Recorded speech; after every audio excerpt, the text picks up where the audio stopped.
let's just start off at verse 1.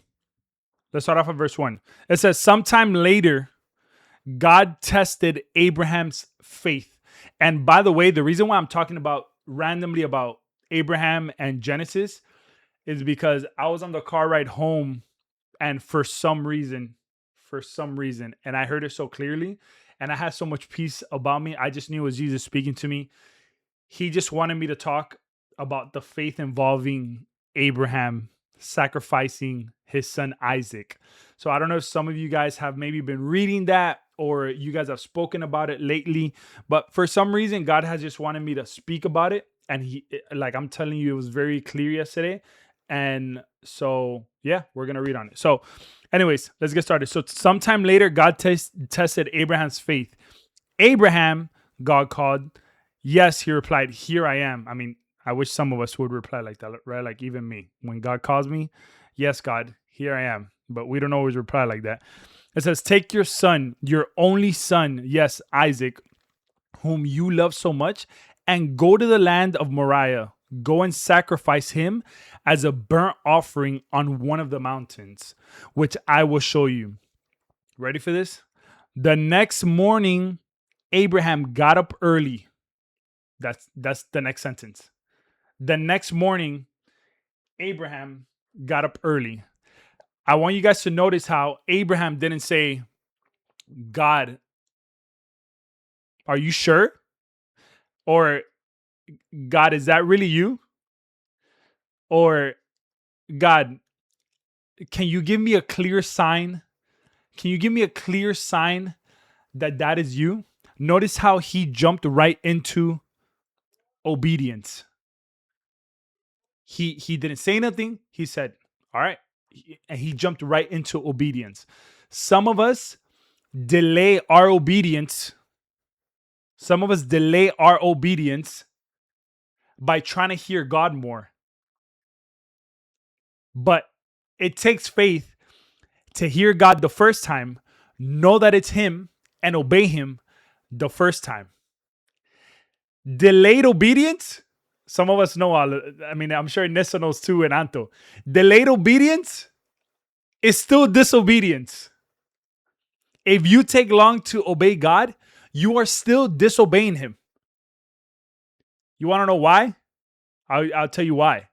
Because if your teacher or your mom tells you to do something one time and you don't do it, you have officially disobeyed your teacher and your mom. They're telling you to do it the first time, not the third time after you receive a clear sign.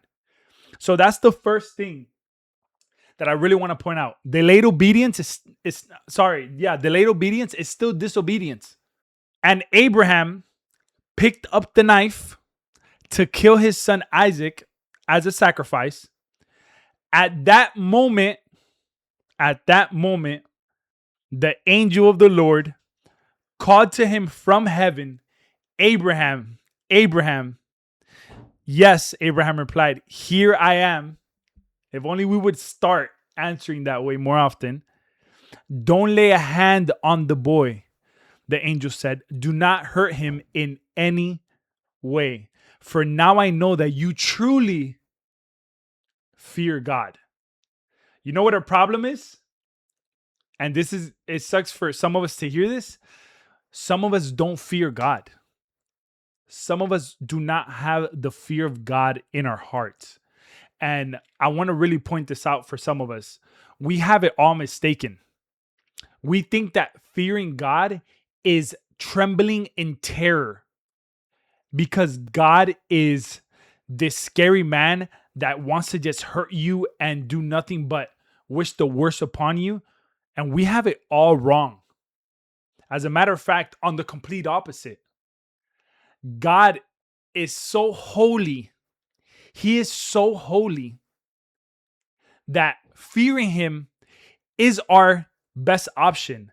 Because yes, God has a good side to him, but God is still a father. And God still challenges his sons and daughters.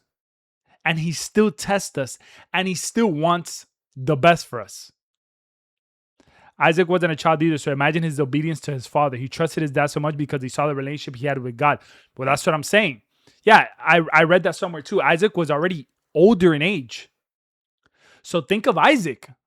Think of that faith of not only trusting God, but trusting his father as well. Like, if this is what God said, we obey him because that's all we know. We obey him the first time. And I actually wrote, I put, we want to hear from God without realizing that our faith speaks louder than words ever will. Sometimes we talk about it a lot, right? Like, we pray about it. Yo, I'm gonna pray for you. Yo, I'm really praying about this. I've been really praying about this breakthrough. I've been really praying that God is gonna come through, and I could see it. Cause I'd say it sometimes, like, I'm just envisioning like God's gonna come through, but our faith isn't really showing it. Are we living in preparation to our answered prayers? If I want to move out to a 2-1 next year, am I going to steward my 1-1 this year? Am I going to clean my 1-1 like if it's a 5-1 or a 5-3 or whatever it is? Like, if it's already a bigger house? If I want God to fulfill a desire in my heart, although it's materialistic, and one day have a BMW M3, am I cleaning my truck and taking care of my truck and doing oil maintenance on my truck right now as if it's already my BMW M3? Am I envisioning the BMW badge on my Chevy badge? Am I doing those things? Because you could talk about it, but if you're not being about it, if you're not doing anything to show it, words are just words. I also wrote, I said, we walk by faith, not by sight. If you were to have sight for what is next, your faith would never be put into action.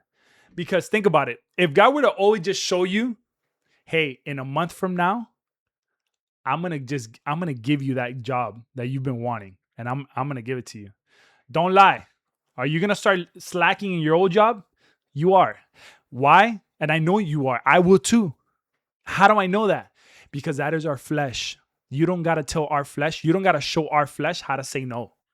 Our flesh just wants to do what is against God's will. Our flesh goes against the Spirit of God. So if God were to tell you in 3 years from now, boy, I'm going to give you that BMW M3, I'm not going to take care of my truck as much. So is God really testing me? Do I have the fear of God in my heart? I don't, because I already know what's next. I'm not there's no faith required. So from now on, and this goes to all of you, because most of you guys are my friends here. What's up, J2 Fresh? Thank you for tuning in. Thank you for stopping by.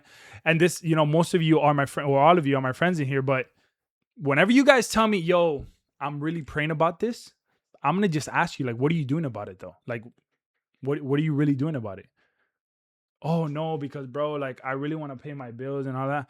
Bro, but how hard are you working? Are you taking 5-hour naps every day when you could just go to sleep earlier and then wake up earlier and have more time in your day to do multiple things instead of just doing one thing? Like, how am I a good friend if I'm not challenging you guys? And vice versa.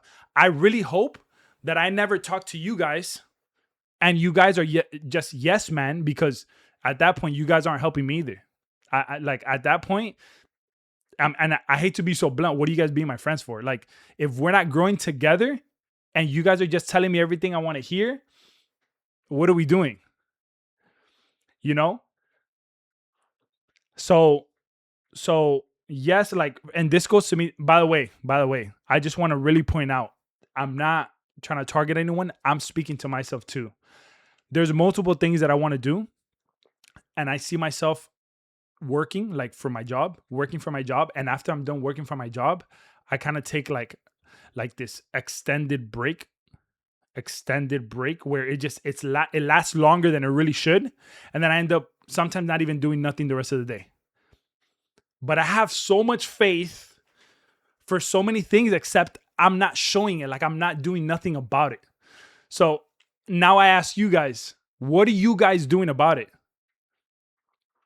When I ask you guys, yo, how are you guys doing? Yes, obviously I want you to be honest with me, but I also want you to be like, yo, I'm doing great. I'm blessed and highly favored. My cup is full. It actually overflows. I give out from a full cup. I don't give out from an empty cup. I am the chosen one. I'm a royal priest. God is blessing me every day, and I feel and I live in abundance. That's how I want us to speak. That's how I want us to speak. Why? Because it increases our inner faith. It shows God that we are having faith before we even feel it. If we rely on faith as a feeling, our emotions and our faith will never match. Because most times you do not want to go to the gym. Most times you do not want to take care of your car. Most times you don't want to go to work. But if you have faith and separate it from your emotions, now you're aligned with God. Now you're listening to the Spirit of God.